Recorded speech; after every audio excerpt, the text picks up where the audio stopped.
Então vamos, durante o estudo dessa lição, estudar mais detalhadamente sobre isso, sabendo então que todos fomos chamados para evangelizar, para ganharmos almas para o Senhor. E, é claro, vivendo uma vida santa, irrepreensível, enquanto fazemos isso. Todo o tempo devemos estar prontos para a vinda do Senhor. Nesta lição, então, estaremos estudando aí os seguintes tópicos e subtópicos. No tópico 1, interpretação da parábola dos dois servos. Subtópico 1, o servo bom e fiel. Subtópico 2, o mau servo. Subtópico 3, o destino escatológico. No tópico 2, nós temos aí um chamado à vigilância. Subtópico 1, vigilância. Subtópico 2, ninguém sabe o dia. No tópico 3, vivendo com discernimento. Subtópico 1, vida dissoluta. Subtópico 2, vida santa. Subtópico 3, administrando os bens.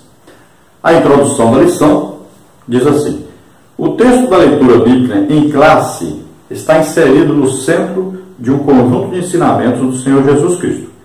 A parábola que vamos estudar é o tema central deste conjunto, ou ciclo de ensinamentos, que se inicia no versículo 3 do capítulo 24 e se estende até o último versículo do capítulo 25. Jesus está trazendo ensino escatológico para seus discípulos. Ele inicia suas mensagens falando a respeito do princípio das dores, perseguições, falsos profetas, e esfriamento do amor, etc. Capítulo 24, 3 a 14. E segue falando sobre a grande tribulação, capítulo 24, versículo 15 ao versículo 28. Decide então discorrer sobre sua própria volta e sobre o arrebatamento dos salvos, capítulo 24, versículo 29 a 31. Neste momento, visando ilustrar a necessidade da vigilância, capítulo 24, versículo 36 a 44, ele aborda a necessidade de estarmos preparados para a sua vinda. Aprofunda-se então o tema central, que é estarmos vigilantes, capítulo 24, versículo 45 a 51. Então Jesus está fazendo aqui um resumo escatológico. Ele está falando da vigilância e da oração necessária. Tanto ele está se referindo a si próprio, que ele está ali em oração e vigilante, que ele sabe que daqui a pouco ele estaria então sendo preso, depois morreria na cruz por nós. E falando a respeito dos discípulos, da sua vida cristã, que deveria ser sempre regada, né? Sempre cheia de quê? De vigilância e oração.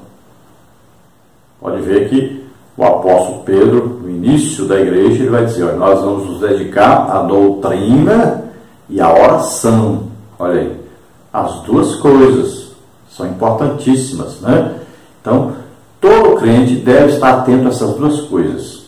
Vigilância, aí, estudando a palavra de Deus, olhando a sua volta, estar vigilante quanto à sua conduta, né, sua idoneidade cristã. A Bíblia diz que nós devemos ser santos no corpo, na alma e no espírito. Então, sempre vigilantes nessas três áreas e sempre orando para mantermos o que? A comunhão com o Espírito Santo.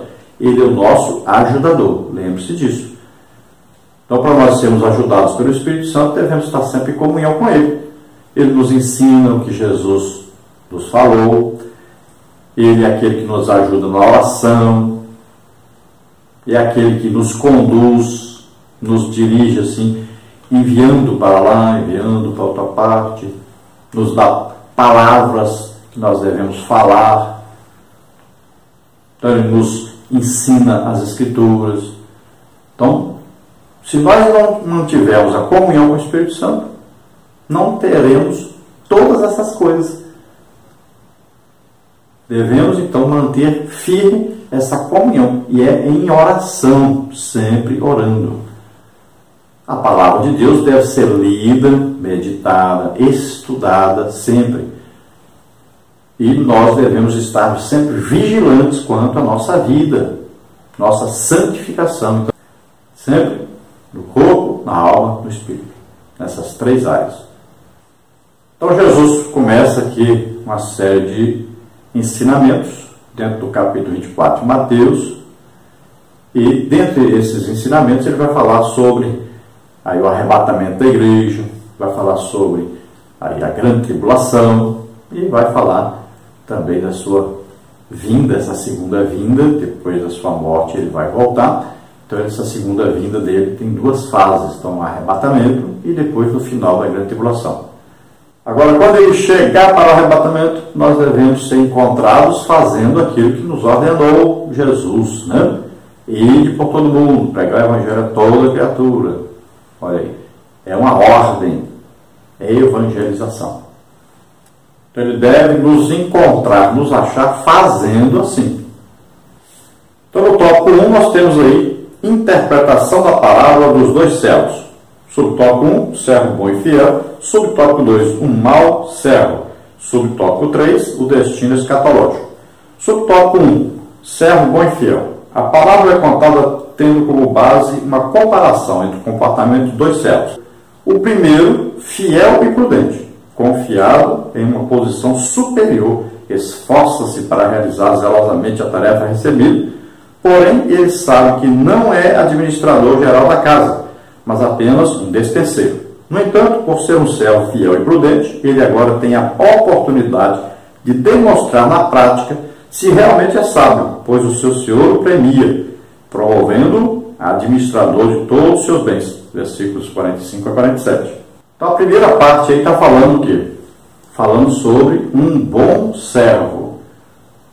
Então Jesus vai dar as dicas, né, do bom servo. Então o bom servo, ele se mantém trabalhando para o seu Senhor, sempre esperando a vinda do seu Senhor, a chegada do seu Senhor. Porque ele quer que quando o seu Senhor chegar, o encontre ocupado fazendo aquilo para o que foi escolhido para fazer. Veja só, se você tem um empregado na sua casa, imagine, empregado, você viaja, sai de casa, ele senta no sofá, bota os pés em cima da mesa aí, não faz nada. Quando você chega, tudo que você disse para ele fazer não foi feito. Então, servo fiel, prudente, então é aquele que sabe o que o seu senhor deseja, sabe qual é o seu trabalho e ele faz esse trabalho, ele executa esse trabalho. Então ele está sempre ocupado fazendo a obra de Deus, está sempre ocupado obedecendo ao seu Senhor. Então, é como aquela palavra, né? Que o dono da vinha foi para um país distante, deixou os seus empregados trabalhando na vinha. Estão produzindo, né? E ele vem depois, quer acertar contas, ele manda seus servos acertar contas, até que por fim ele mesmo vem. Então tem tudo a ver com aquela palavra. Então nós estamos aqui como igreja do Senhor Jesus Cristo, representantes do Senhor Jesus Cristo na terra. Vamos ver o que ele nos mandou fazer antes de nos levar para estar com ele. Então, o mais importante sempre é evangelizar, ganhar almas, estar trabalhando para a salvação das pessoas. E dentro desse trabalho, é claro, nós vamos aí orar para que os enfermos sejam curados, vamos trazer mensagens do Senhor para a igreja, né? Vamos aí estar ajudando os pobres, necessitados. Então, são várias coisas que nós devemos estar ocupados fazendo. Então, não é só também pregar. Muita gente está só ocupada em pregar, mas também tem que cuidar das pessoas. Então, é todo um trabalho do corpo de Cristo, que é a igreja. E existem os servos, cada um ocupado fazendo um trabalho dentro desse corpo, e todos juntos estarão fazendo esse trabalho do seu Senhor, cada um fazendo a sua parte. Infelizmente, nós temos hoje aí cerca de 10% da igreja que estão fazendo alguma coisa, estão trabalhando. O restante está só assistindo e ainda atrapalhando quem está fazendo. Muitas vezes criticando, falando mal de quem está fazendo alguma coisa. Então esse servo que está trabalhando, está ocupado na obra de Deus, sabe que o seu Senhor é galardoador, ele é premiador daqueles que trabalham para ele eficazmente. Então ele vai produzir, vai estar atento, vigiando, esperando o seu Senhor chegar, porque quando o seu Senhor chegar e ver que ele está fazendo o que ele mandou, vai premiá-lo e ainda vai colocá-lo como administrador. Então ele vai ser promovido. Então veja só, nós estamos esperando Jesus voltar e nós vamos passar pelo tribunal de Cristo, onde nós vamos ser o quê? Premiados pelo que nós fizemos aqui para o Senhor Jesus Cristo, pelo que fizemos pela obra do Senhor aqui na terra. Subtópico 2, o mau servo. A parábola não ilustra somente o perfil do servo fiel e prudente, pois mostra quão antiético um servo pode ser quando colocado em posição superior à dos serviçais, durante a ausência do Senhor. Conforme a narrativa, o segundo servo, recém-promovido, agindo de forma antiética, preferiu agir como um tirano em casa alheia, prevalecendo da momentânea posição e entregando-se à devassidão. Age irresponsavelmente, contando com a demora do seu senhor, versículo 49. Ele parece pensar que o seu senhor se atrasará, versículo 48. Por isso começa a prevalecer-se e resolve se divertir, maltratando seus conservos, amigos de trabalho. Agindo assim, ele revela seu verdadeiro caráter, isto é, mostra-se maligno. Enquanto o primeiro servo foi promovido, versículo 47, este é jogado para fora da casa, ou seja, ele terá a mesma sorte que está reservada aos servos infiéis, como está no versículo 51. Então, a primeira característica do mau servo é que ele acha, então, que o seu senhor vai demorar muito a vir. Então, aqui representa aqueles na igreja hoje que parece que para eles Jesus vai voltar daqui a uns 10 mil anos ainda. Ele não está nem preocupado com a vida do Senhor. Ele se esqueceu que a Bíblia adverte que nós devemos estar amando a vinda do Senhor. Outra característica do mau servo, ele está espancando os seus colegas de trabalho. Ele foi colocado como administrador. Então, antes ele era até fiel, mas agora, quando experimentou uma posição superior, começou a espancar os conservos, ou seja, aqueles que antes eram apenas seus colegas, eram servos como ele. Então, olha só, ele agora subiu de posição e começa a pisar nos outros. Então, são aqueles que, de repente, adquiriram uma posição superior e começam agora a tentar derrubar aqueles que antes eram servos como ele era. Então, ele agora começa uma luta, né? Uma luta como se fosse um inimigo. Ao invés de ajudar a coordenar o trabalho, né? O que ele faz? Ele começa, então, a espancar. Isso significa, então, tratar mal, significa atrapalhar o crescimento dos outros. Parece que ele começa a sentir aí como que se fosse uma disputa, com medo de perder o seu lugar. Então ele começa a rebaixar os outros à sua volta, para que ele não perca a sua posição. E vai ligando com os acontecimentos de hoje, né? Como é que funciona na igreja? Aqueles que de repente passaram a ser líderes, como é que eles estão aí exercendo esse papel? Será que eles estão ajudando você a crescer, estão ajudando as pessoas a crescer? Ou será que ele está tentando derrubar os outros para que ninguém ocupe o lugar dele? Que às vezes a pessoa, quando é colocada numa posição superior, ao invés de ele continuar trabalhando como trabalhava antes, ele para de trabalhar e começa a só mandar os outros fazerem alguma coisa e ele mesmo não faz nada e ainda atrapalha aqueles que querem fazer. E fica com medo depois de perder o seu lugar. Outra coisa que aqui diz que ele começa a beber e a comer com seus amigos, começa a se divertir, não quer mais trabalhar, não produz mais nada. Então são aqueles que vivem aí de festa em festa, né? Divertimento em divertimento.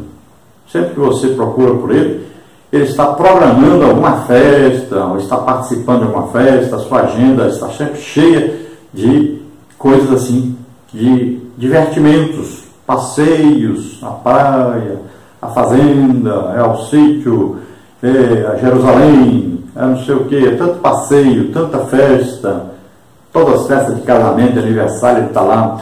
Não acha tempo para orar, não acha tempo para jejuar, não acha tempo para estudar a palavra de Deus, não acha tempo para evangelizar, mas falou em festa, ele está lá. E ainda se comporta como um glutão. Veja só. Então você vai vendo aí. Será que você está vendo isso por aí? Na sua igreja? Será que está acontecendo? Então são coisas que acontecem com esses maus céus. E aqui qual é o resultado dele?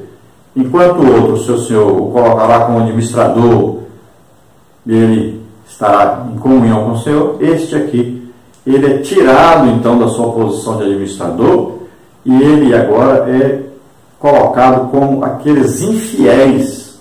Então ele perde todo o galardão, perde a comunhão com o seu Senhor, e é considerado como servo infiel, que será lançado nas trevas. Então, enquanto o primeiro céu estava vigilante esperando a vinda do Senhor, esse aqui, o seu Senhor faz questão que ele não saiba quando ele virá.